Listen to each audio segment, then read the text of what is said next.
ജീവിതത്തിൽ ചിലപ്പോഴെങ്കിലും നമുക്കെല്ലാവർക്കും തോന്നിയിട്ടുള്ള ഒന്നാണ് ഈ ഡിമോട്ടിവേഷൻ അല്ലെങ്കിൽ മടുപ്പ്. എത്ര ശ്രമിച്ചിട്ടും ഒന്നും ശരിയാകുന്നില്ലല്ലോ എന്ന ചിന്ത നമ്മളെ തളർത്തിയേക്കാം. പക്ഷേ അതൊരിക്കലും നിങ്ങളുടെ ജീവിതത്തിന്റെ അവസാനമല്ല. ജീവിതത്തിലെ ഈ തളർച്ചയെ മറികടക്കാൻ സഹായിക്കുന്ന ചില കാര്യങ്ങൾ താഴെ നൽകുന്നു. 1. ഇതൊരു താൽക്കാലിക ഘട്ടം മാത്രമാണ്. കടൽ എപ്പോഴും ഒരേപോലെ ശാന്തമായിരിക്കില്ല. ജീവിതവും അതുപോലെയാണ്. ഇപ്പോൾ അനുഭവിക്കുന്ന ഈ മടുപ്പ് നിങ്ങളുടെ ജീവിതത്തിന്റെ ഒരു ഘട്ടം മാത്രമാണ്, അല്ലാതെ നിങ്ങളുടെ ജീവിതത്തിന്റെ പൂർണ്ണരൂപമല്ല. ഇതും കടന്നുപോകും എന്ന ബോധ്യം എപ്പോഴും കൂടെ കരുതുക. 2. ചെറിയ ചുവടുവെപ്പുകൾക്ക് പ്രാധാന്യം നൽകുക. വലിയ ലക്ഷ്യങ്ങളിലേക്ക് നോക്കുമ്പോൾ നമുക്ക് ആത്മവിശ്വാസം കുറഞ്ഞേക്കാം.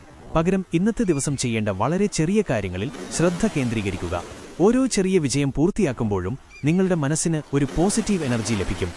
3. താരതമ്യം ഒഴിവാക്കുക. സോഷ്യൽ മീഡിയയിലെ മറ്റുള്ളവരുടെ പെർഫെക്റ്റ് ജീവിതവുമായി നിങ്ങളുടെ ജീവിതത്തെ താരതമ്യം ചെയ്യരുത്. ഓരോരുത്തരുടെയും പോരാട്ടങ്ങളും സാഹചര്യങ്ങളും വ്യത്യസ്തമാണ്. നിങ്ങൾ മത്സരിക്കേണ്ടത് നിങ്ങളുടെ തന്നെ ഇന്നലകളോടാണ്. 4. വിശ്രമിക്കാൻ മടിക്കേണ്ട. ചിലപ്പോൾ മാനസികമായ തളർച്ച വരുന്നത് അമിതമായ ജോലിഭാരം കൊണ്ടോ മാനസിക സമ്മർദ്ദം കൊണ്ടോ ആകാം. ആ സമയത്ത് നിർബന്ധപൂർവം കുറച്ചു സമയം മാറി നിൽക്കുക. പ്രിയപ്പെട്ടവരോട് സംസാരിക്കാനോ യാത്ര പോകാനോ ഇഷ്ടമുള്ള വിനോദങ്ങളിൽ ഏർപ്പെടാനോ സമയം കണ്ടെത്തുക. 5. സഹായം തേടുക.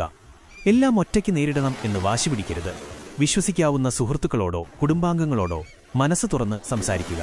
അതല്ലെങ്കിൽ ഒരു പ്രൊഫഷണൽ കൗൺസിലറുടെ സഹായം തേടുന്നത് നിങ്ങളുടെ കാഴ്ചപ്പാടുകളെ മാറ്റാൻ സഹായിക്കും.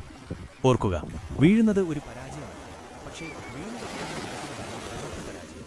വിത്തുകൾ മണ്ണിൽ ഇരുട്ടിൽ കിടക്കുന്നത് നശിക്കാനല്ല, മറിച്ച് മുളച്ചു പൊങ്ങാനാണ്. നിങ്ങളുടെ ഈ ഇരുണ്ട കാലഘട്ടവും ഒരു പുതിയ തുടക്കത്തിന്റെ ഭാഗമായിരിക്കാം.